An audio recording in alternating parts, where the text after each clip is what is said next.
लोगों की बातों में मत आइएगा, क्योंकि लोग अमरूद खरीदते वक्त पूछते हैं मीठे हैं या नहीं, और बाद में नमक लगाकर खाते हैं। कहानी है एक ऐसे राजा की जिसके यहाँ कोई संतान नहीं थी। राजा के पास सब कुछ था, पर संतान नहीं थी।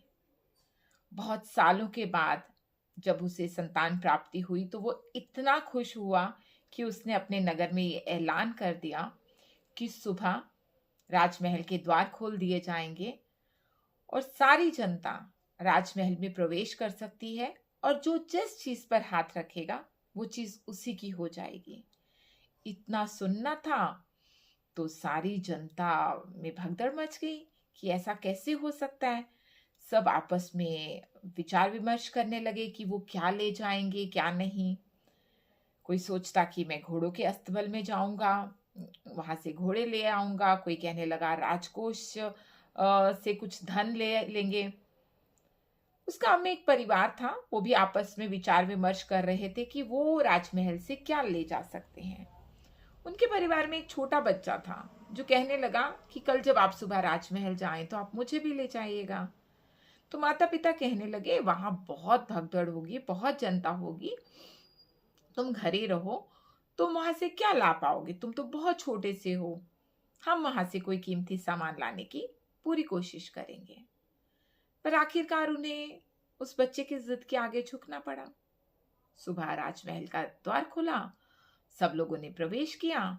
जिसको जो चीज मिल रही थी वो उस पर हाथ रखता जा रहा था। इस भगदड़ में कहीं ना कहीं उस बच्चे का हाथ अपने माता पिता से छूट गया। माता पिता अपने बच्चे को खोजने लगे और कुछ ही देर के बाद एक आवाज सुनाई दी, आज से राजा मेरा हुआ। सब क्या देखते हैं कि वो बच्चा उस राजा के सिंहासन के पास उसकी गोद में जा बैठा था, और उसने कहा कि मैंने राजा पर हाथ रख दिया है और ये राजा मेरा, क्योंकि ये सब सारी प्रजा राजा की है, तो अगर राजा मेरा तो ये सारी प्रजा भी मेरी। कुछ समझे? कहानी राजा की नहीं है, कहानी बच्चे की नहीं है। कहानी ये है कि हम क्या मांगते हैं, हम किस चीज पर हाथ रखते हैं।